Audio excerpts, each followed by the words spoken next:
vamos a hablar solamente de identificación de personas expuestas políticamente. Más adelante veremos hacer otra pequeña presentación sobre la valoración del riesgo. Ahora ustedes me dirán, sí, pero los PEPs son de alto riesgo. Sí, sí, sí, pero existe alto riesgo uno, alto riesgo 2, alto riesgo 3. Entonces, rojo uno, rojo 2, rojo 3. Entonces, eso también es una buena práctica, ¿no? Valorar por qué. Porque recordemos que mientras mayor es el nivel de riesgo, mayor es el esfuerzo que se tiene que hacer y el despliegue de recursos para el establecimiento de los mitigantes y los controles, ¿no? Entonces, por eso es importante la valoración de riesgo, ¿no? Y después viene ya la tercera parte, esa podría ser un tema de una tercera charla, que sería la mitigación de las PEPs. Pero vamos a empezar con la primera, que en el día de hoy nos vamos a enfocar solamente en el proceso de identificación, ¿no?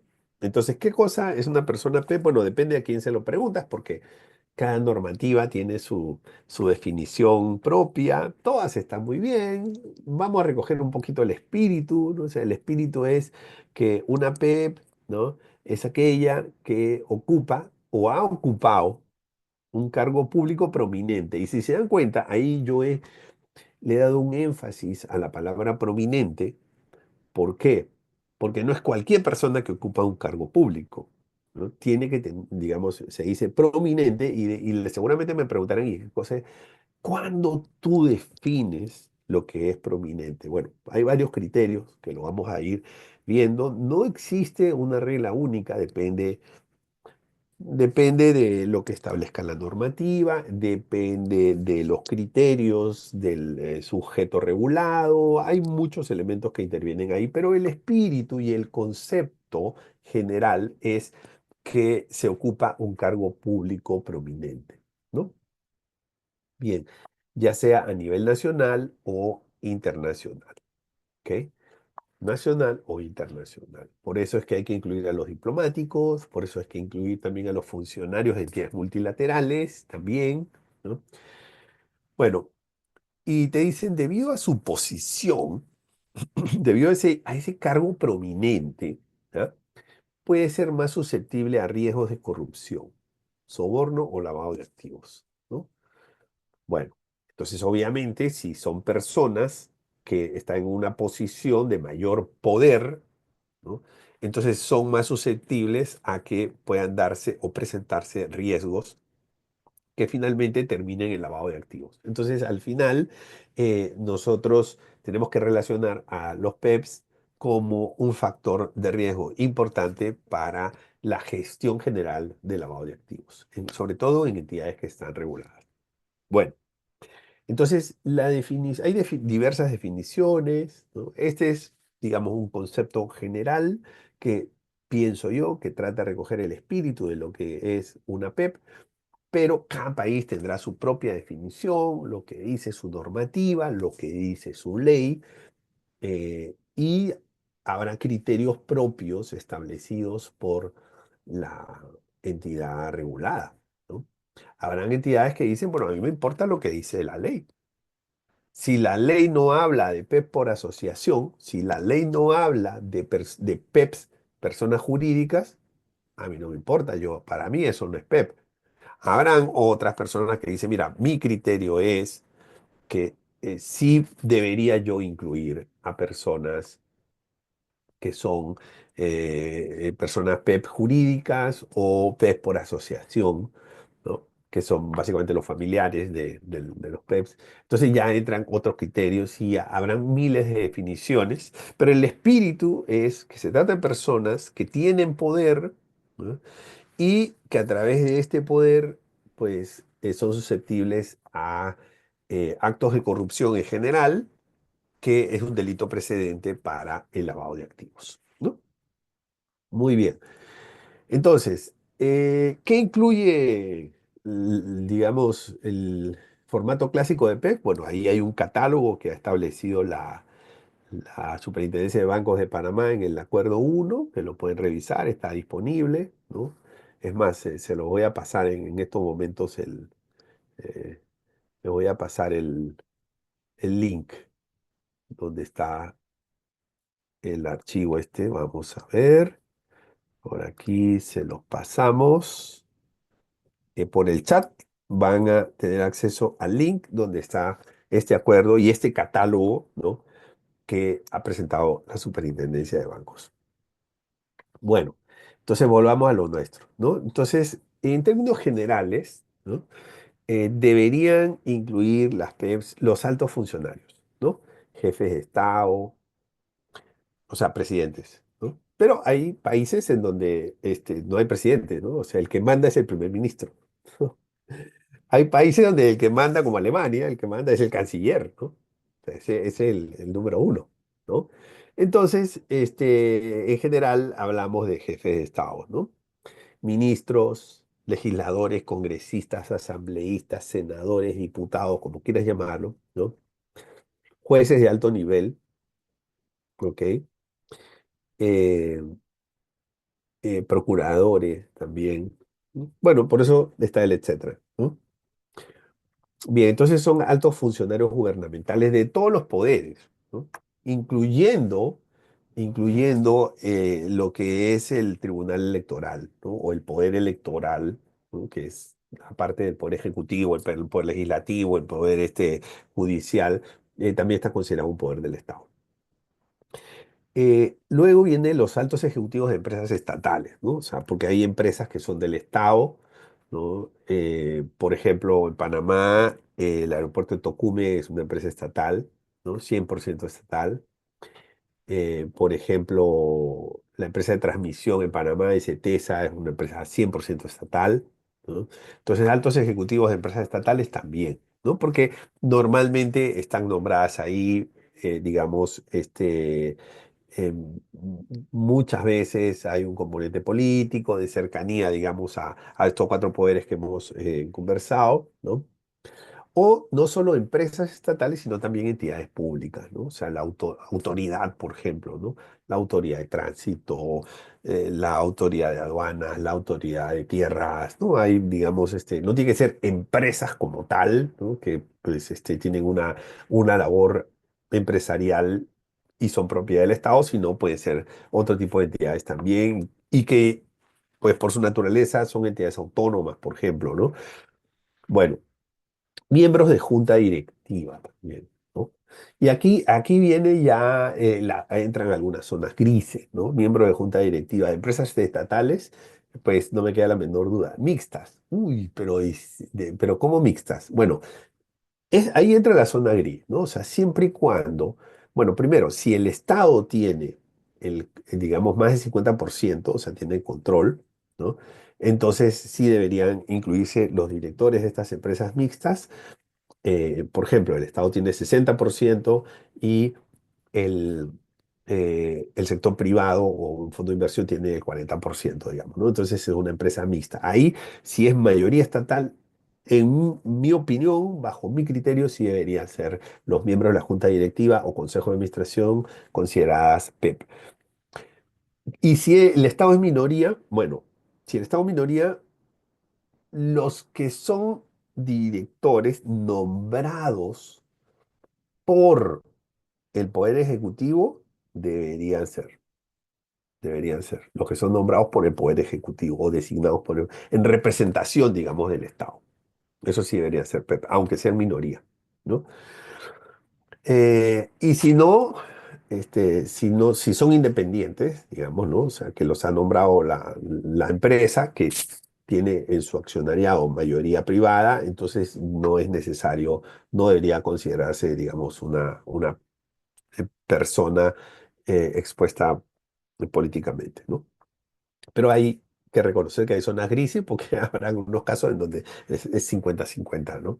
Entonces, eh, y normalmente la balanza se inclina a que sí es considerada PEP, ¿no?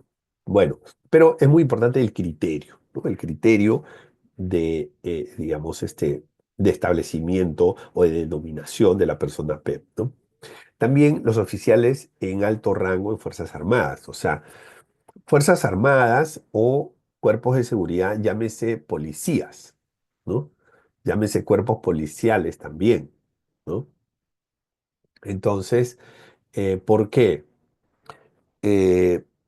Porque miren, bueno, en Panamá no hay fuerzas armadas, ¿no?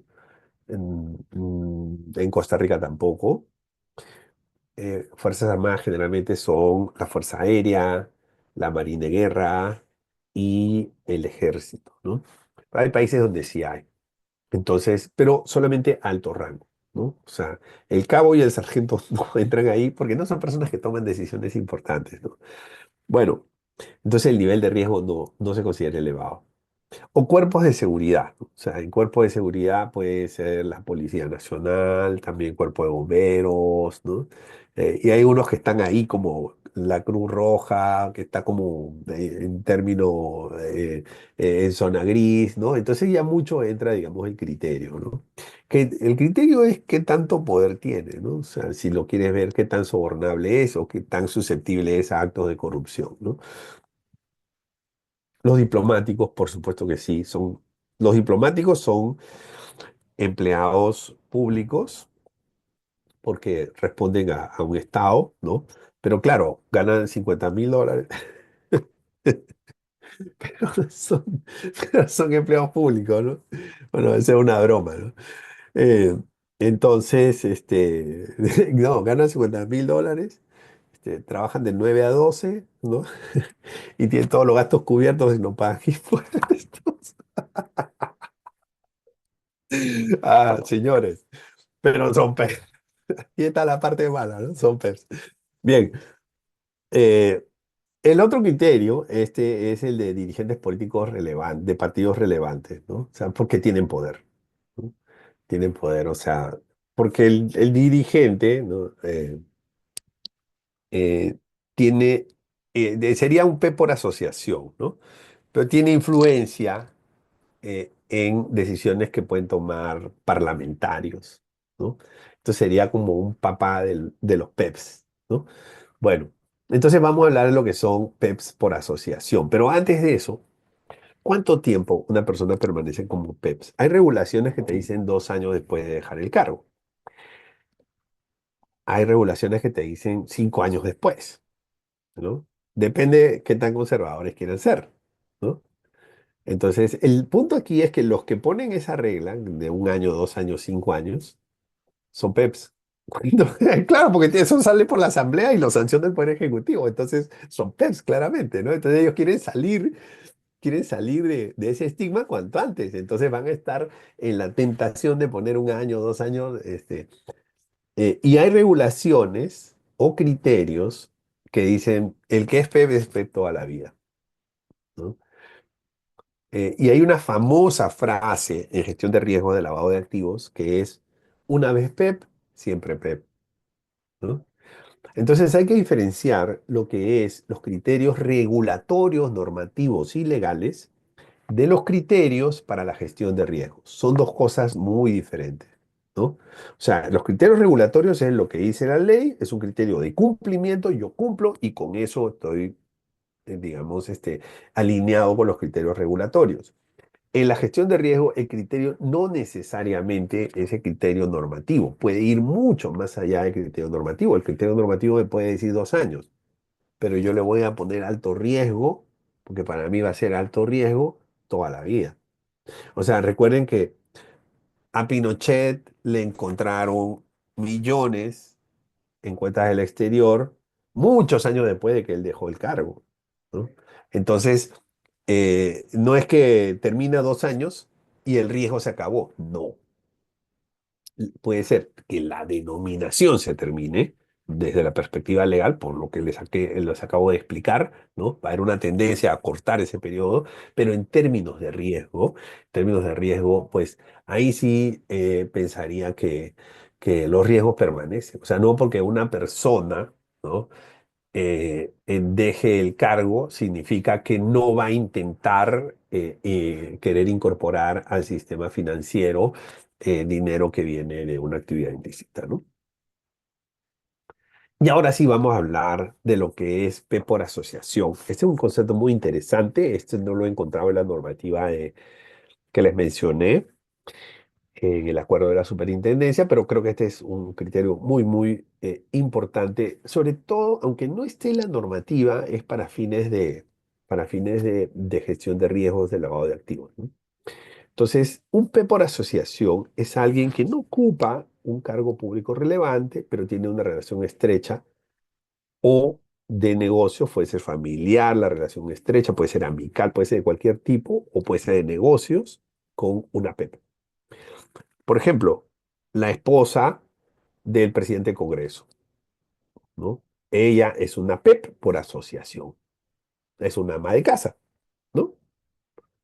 Entonces, claro, no es PEP bajo la definición formal y legal exclusiva que acabamos de ver, pero en gestión de riesgos se le llama PEP por asociación. Tú puedes crear una categoría adicional que le llama PEP-A, PEPA, ¿no? Y eso es PEP por asociación, ¿ok? Para que después el supervisor no te diga, no, ¿por qué me estás poniendo este PEP si eso no es PEP? Entonces, no, esto es de gestión de riesgo, no es PEP, se llama PEPA, ¿no? Entonces, así estamos todos tranquilos porque el regulador es bien by the book, entonces le gusta que todo sea cuadriculado como él dice, ¿no? Bueno, entonces, pero desde el punto de vista de gestión de riesgo, tú tienes que eh, incorporar a los P por asociación. ¿Por qué? Porque los PEP que cometen actos de corrupción no son idiotas. O sea, no van a, digamos, poner todo ese soborno en una cuenta a su nombre, ¿no? Lo van a poner a nombre de otras personas o lo van a poner en, eh, en cuentas de empresas, de vehículos, ¿no? Sociedades anónimas, en donde lo más probable es que las personas cercanas, que son los P por asociación, terminen siendo los representantes legales, ¿no? O los aparentes beneficiarios. O sea, eso es lo más probable. Entonces, eh, digamos, es muy, muy importante considerar para la gestión de riesgos los P por asociación. Entonces, eh, hace algunos meses, el expresidente de Perú, Toledo, Alejandro Toledo, fue condenado por recibir sobornos de Odebrecht, ¿no? Fue condenado a, creo que le dieron 20 años de cárcel, no me acuerdo exactamente cuánto tiempo fue, pero lo condenaron, ¿no? Entonces, en la investigación, digamos, claro, digamos, el supuesto soborno, o que ya podemos decir soborno porque es sentencia, ¿no? Entonces no le llegó a su cuenta bancaria, ¿no? O sea, eso llegó a unos testaferros y eso terminó a través de una serie de depósitos, ¿no? Que fueron de cuenta en cuenta, offshore, llegó a una cuenta de la suegra o de una empresa, ¿no? Que está, donde el representante legal era la suegra del expresidente, ¿no? Entonces la suegra del expresidente tenía que haber sido considerada por asociación. Y entonces, claro, si entran millones de dólares a esa cuenta de una persona que es P por asociación, eso tiene que levantar todas las alarmas. ¿Ok? Entonces, lo curioso es que el presidente Toledo no cae por una investigación de un fiscal, digamos, ¿no? O sea, sino que cae por confesión de Odebrecht, porque cuando Odebrecht, en el caso Lavallato, se ve obligada a confesar todos los actos de corrupción, entonces confiesa y muestra toda la maraña operativa, ¿no? Cómo ha sido todo eso. Eh, y entonces así es como logran capturarlo en Estados Unidos, extraditarlo, que fue un proceso de muchos años, ¿no? Bien, entonces, ¿en Panamá hubo casos de corrupción por Odebrecht? Sí, ¿no? Sí. Bueno, probablemente, ¿no? Pero lo que confesaron, digamos, en Brasil, probablemente nos lleva a decir que sí, ¿no? Entonces, ¿qué pasa? Ese juicio todavía no comienza. O sea, tú puedes creer eso. Entonces, ese criterio de los 2 años es un criterio que para fines regulatorios, pues tenemos que hacer lo que dice la ley. Si la ley dice considera lo peor, pues yo le puedo considerar, ¿no? A los que tienen después de 2 años un nivel de riesgo alto. Llámale como quiera, llámale PEP por asociación, PEPA, llámale PAS, persona altamente sensible, y llámale como tú quieras, ¿no? Pero su nivel de riesgo tiene que ser alto. Entonces va a venir el juicio, que todavía no comienza, no sé, que va a comenzar creo que en el 2050, yo no sé, viene postergando todos los años. Yo no sé cuándo va a comenzar eso, ¿no? Ahora, de ahí hasta que se sentencia y viene la apelación, olvídate, ¿no? Entonces ya pasaron los 2 años con toda seguridad. eh, y por eso es importante incorporar el criterio de PEP por asociación, ¿no? Entonces, generalmente están ahí socios comerciales, socios de negocios, y por eso es importante que los funcionarios públicos presenten sus declaraciones juradas, quiénes son sus socios de negocios, todo eso. Los asesores, abogados, testaferros, sobre todo con los políticos, hay mucha evidencia en Latinoamérica que la corrupción empieza a llegar a través de los asesores de campaña. ¿Ok? Entonces, porque esos asesores pues le presentan a fulanito, a menganito, y por ese lado vienen muchas cosas turbias, ¿no? Entonces, es un P por asociación. No va a ocupar un cargo público, pero es un P por asociación, ¿no? También eh, personas eh, con vínculos económicos importantes, ¿no? eh, Testaferros, ¿no? Y obviamente los familiares, ¿no? Familiares o personas cercanas también, ¿no? Y entonces ahí entramos en una zona gris, pero bien gris, ¿no? ¿Por qué? Porque de repente, si uno dice la esposa, claramente la esposa es una PEP por asociación. Pero ¿qué pasa si el funcionario no es soltero y tiene una novia? ¿No? Entonces es una zona bastante gris porque cómo tú puedes saber qué es la novia, qué no es la novia, que si es la novia mentirita, si es la novia de verdad, si eso cómo se sabe, ¿no? Entonces eh, es relativamente complicado. Pero por lo menos lo que no podemos dejar de hacer es considerar el criterio de PEP por asociación. Bien, entonces, ¿qué pasa con el nivel de riesgo de una PEP? El nivel de riesgo es alto, ¿no? Ese es el punto de partida. Entonces, si nosotros seguimos esta secuencia, ¿no? Las PEPs tienen acceso a recursos, o sea, acceso a decidir sobre recursos, ¿no? De compra de millones, adjudicaciones de licitaciones por millones o lo que sea, compra de medicinas por millones, compra de insumos médicos por millones o lo que sea, ¿no? Y tienen acceso a decisiones relevantes, ¿ok? Entonces, obviamente, eso presenta mayores riesgos, ¿no? Riesgos de que puedan recibir sobornos, ¿no? No es que van a recibir sobornos, es que presentan mayor riesgo de recibir sobornos, ¿no? Peculado también, ¿no? O sea, peculado es agarrar dinero, o sea, usar para fines de beneficio propio dinero que le pertenece al Estado, ¿no? U otros actos de corrupción, extorsión, o sea, ya hay mucho, ¿no? Entonces, todos estos son delitos precedentes para el lavado de activos. Y entonces, por eso es que a nosotros nos preocupa, porque si lo vemos de punta a punta, se inician los PEPs y termina el lavado de activos, ¿no? Entonces, identificando los PEPs y yo le hago un buen seguimiento, puedo hacer mi trabajo en la gestión de riesgos de lavado de activos. ¿Ok? Entonces, esto es más que un tema regulatorio, porque si sale una noticia, ¿no? de que el dinero se lavó en una entidad financiera, o sea, es posible que haya una multa, pero eso no es lo más fuerte es el daño reputacional. Entonces, sí o sí es un problema para la entidad financiera o la entidad regulada, ¿no? Que tiene que gestionar partiendo de la identificación de los PEP. Claro, este es un pequeño componente de toda la gestión integral del lavado de activos, ¿no?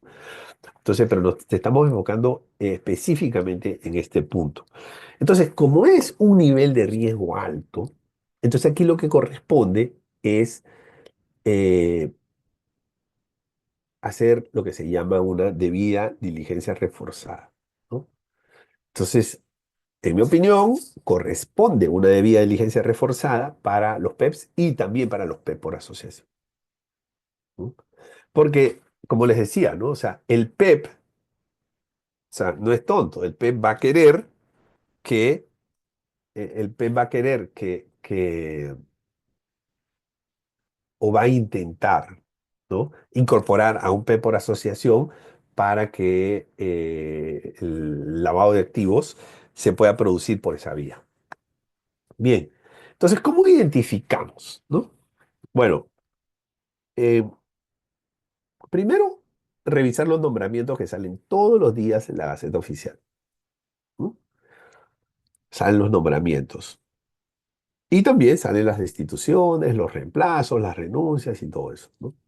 Pero todos los días tenemos que tener a alguien revisando, ¿ok? Ahora tú me dirás, no, pero que eso, ¿cómo lo vamos a hacer? Eso es muy operativo, muy manual. Bueno, eso es lo que tienes que hacer. Y si no, lo puedes tercerizar. Pero cuando tú lo tercerizas, hay empresas que te lo facilitan y te venden toda la revisión completa y te venden la actualización diaria y todo eso. Entonces, no te olvides que tú puedes tercerizar el proceso operativo, pero nunca vas a tercerizar la responsabilidad, ¿no? Entonces expones a que el regulador te pueda observar, mira, aquí salió que fulanito de tal fue nombrado ministro de Estado, tiene cuenta, o fue nombrado viceministro, lo que sea, tiene cuenta, y tú no lo consideraste, no le subiste el nivel de riesgo como PEP. Es una deficiencia en tus procesos de gestión de riesgo de lavado de activos, así que látigo, ¿no? Entonces, y tú no le vas a poder decir al regulador, es que yo lo tercericé y esos manes eran pues muy flojos, eran muy mediocres. No vas a poder decirle eso. O sea, la responsabilidad es de la entidad financiera, ¿no? Es más, yo tercerizaría y yo haría mi propia revisión. Y le pongo una cláusula al servicio tercerizado, al proveedor. Si yo te encuentro uno y ese no está en tu base de datos, en la que tú me das, te penalizo con tanto de dinero. Yo le pondría esa cláusula y me pongo a revisar, ¿no? Porque, o sea, claro, un buen proveedor te va a decir, así, dale, adelante, te lo acepto. Y un mal proveedor se va a poner, no, ¿cómo me vas a penalizar? Porque la probabilidad en un mal proveedor de que eso pase no es baja, ¿no? Bien, entonces, también el monitoreo de noticias. ¿Por qué noticias? Porque en ninguna gaceta oficial te va a salir el nombre del asesor. Me explico, pero sí te va a salir en las noticias. ¿Ok? Entonces el monitoreo de noticias es importante. Ahora, si tú lo tienes tercerizado, porque hay empresas de, digamos, de soporte y cumplimiento que hacen todo ese trabajo, ¿no? Y son fantásticos buscando toda esta información, pues en buena hora. Pero recuerda que tú puedes tercerizar el servicio de búsqueda, pero nunca vas a poder tercerizar la responsabilidad. También acceso a base de datos, que es lo que te digo, tercerizo, ¿no? Contrato a una empresa X, ¿no? Y esa empresa X todos los días me actualiza mi base de datos, ¿no? Tanto nacional como internacional, ¿vale? Bien, entonces, y también la actualización de datos de clientes, ¿no? En procesos internos. Vamos a explicar eso, ¿no? Eh, digamos, uno de los grandes problemas que nosotros solemos tener aquí es que viene el cliente, ¿no? Fulanito de tal, y fulanito de tal no es PEP cuando abre la cuenta bancaria, ¿no? Son funcionarios del sector privado, bueno, es un director financiero de una empresa, muy bien, perfecto, listo, ya está. Y de pronto, fulanito de tal lo llaman del gobierno, mira, que te necesitamos, queremos hacerte ministro, viceministro, lo que sea. Y bueno, fulanito de tal se va pues al sector público, ¿no? Entonces, él no le manda una carta al banco diciendo, a partir de ahora soy funcionario público, o sea, eso es rarísimo, ¿no? Puede ser, pero es uno de mil, tal vez. Entonces, el cliente no avisa, ¿no? Cuando es PEP. Entonces, el reto es incorporar a los que se acaban de hacer PEPs, ponerle la categorización cuando acaban de convertirse en PEPs y ya eran clientes de una época en que no debían ser considerados como PEP. ¿Ok? Entonces, ahí necesitamos actualizarle los datos. ¿Ok? Obviamente, hay una primera actualización. Las actualizaciones tienen que ser recurrentes, ¿no? Su lugar de trabajo, dónde trabaja, eh, Y si pues está trabajando en una entidad pública, no, trabajo en el Ministerio de Vivienda. Ah, bueno, ya. ¿Y qué cargo tiene? Ministro. Ah, no, aquí no cabe la menor duda que es PEP, ¿no? Entonces, pero uno tiene que llegar a ese filtro. Normalmente no le mandamos esa pregunta, diga usted si es PEP o no. O sea, no, normalmente no hacemos eso, ¿no? Entonces la pregunta va, ¿su lugar de trabajo sigue siendo industrias de alimentos y procesos terminados S.A. o ahora está trabajando en otro lugar, ¿no? Y entonces él mismo te va a poner, ¿no? Y el tema es que esa actualización el cliente no la hace voluntariamente. Entonces tienes que hacerla de dos formas. Eh, Según un economista brillante que ganó el premio Nobel, decía, las personas nos movemos por incentivos. Entonces, si nos vamos a mover por incentivos, eh, hay dos incentivos que funcionan. O le das un premio o le pones un castigo. Le puedes poner, ¿cómo funciona el castigo? Entra el cliente, va a hacer su banca en línea, va a pagar su recibo de energía, su teléfono celular, algo por la banca en línea, ¿no? O el internet banking, entra a pagar y el sistema eh, identifica que el cliente no ha actualizado sus datos hace un año, entonces le saca una pantallita donde dice actualice sus datos, ¿no? Tiene que ser algo muy sencillo porque si no el cliente le va a dar escape, ¿no? Y la penalización es que, bueno, si el cliente no actualiza, pues no puede usar esa herramienta. O sea, su cuenta sigue activa, ¿no? Pero se le interrumpe el acceso a la banca en línea, ¿no? Ahora ustedes dirán, no, pero es que eso me va a traer problemas con los clientes. Bueno, sí, pues es una, pero yo te digo que es una opción, ¿no? Y lo puedes hacer una vez, otra vez, ¿no? Le puedes dar un plazo de 3 meses, o sea, puedes manejarlo dependiendo de los clientes, pero necesitas, o sea, uno de los grandes retos de las entidades financieras es actualizar información de los clientes, ¿no? Entonces, pero si tú lo pones sencillo, una pantalla, ¿no? Diga, sí, no, este sí es, estos son sus cargos, siguen siendo, si responde no, ¿cuál es? ¿No? O sea, algo, pero muy sencillo, que no le tome un minuto, ¿no? O más de un minuto. Entonces, esa es una opción, ¿no? El castigo. ¿Cuál es el castigo? Que pues no puede usar, digamos, no puede acceder a la banca en línea. Pero existen también los premios, ¿no? Por ejemplo, los clientes que tienen sus datos actualizados participan en un sorteo de una cena para dos en el mejor restaurante de la ciudad, por ejemplo. Y de verdad se hace el sorteo, ¿no? Y vas a ver a los clientes interesadísimos en actualizar sus datos, ¿no? Porque todos quieren tener una cena en el mejor, pero el mejor restaurante de la ciudad, ¿no? Que pueden pedir lo que sea, pero solo dos personas. Entonces, ese es el premio, ¿no? Entonces te toca a ti, pues, decidir premio o castigo, pero necesitas incorporarlo en tus procesos. Y el proceso es que cuando el cliente va a hacer aquí una actualización o va a hacer una transacción, que eso es parte de los procesos cotidianos, ahí es el momento de actualizar los datos del cliente. ¿Ok? Bien. Eh, Luego, para terminar, vamos a hablar de los desafíos, ¿no? ¿Cuáles son los principales desafíos para identificar una PEP, ¿no? Una persona expuesta políticamente. ¿Por qué es un reto? ¿Por qué no es tan fácil, ¿no? Es fácil identificar las personas mayores de 50 años porque tenemos la fecha de nacimiento y el sistema nos dice, nos saca un listado de todos los que son mayores de 50 años, de 30 y 40, o sea, los que están endeudados, los que no sé cuántos, los que tienen hipoteca, el sistema, eso me lo da fácil. Pero el sistema no me va a decir cuáles son PEPs y cuáles no son PEPs. ¿No? Ahora, pero el tema con PEPs no es solamente saber si son PEPs o no, es gestionar el riesgo de lavado de activos. Entonces, yo les decía que un PEP que comete actos de corrupción y que cobra sobornos, por ejemplo, pues no va a conformarse o no va a querer que el sobornante le pague, le deposite, digamos, en su cuenta bancaria, porque eso va a saltar alarmas, ¿no? Entonces, va a hacer que salten alarmas y eso no le va a convenir. Entonces, lo que va a hacer es que va a crear una sociedad, ¿ok? Esa sociedad lo más probable es que lo quiera poner a nombre de un testaferro, lo más probable es que ese testaferro sea un P por asociación o una persona relacionada o cercana por lo menos, o sea, no le va a dar, digamos, el uso de los fondos a cualquiera.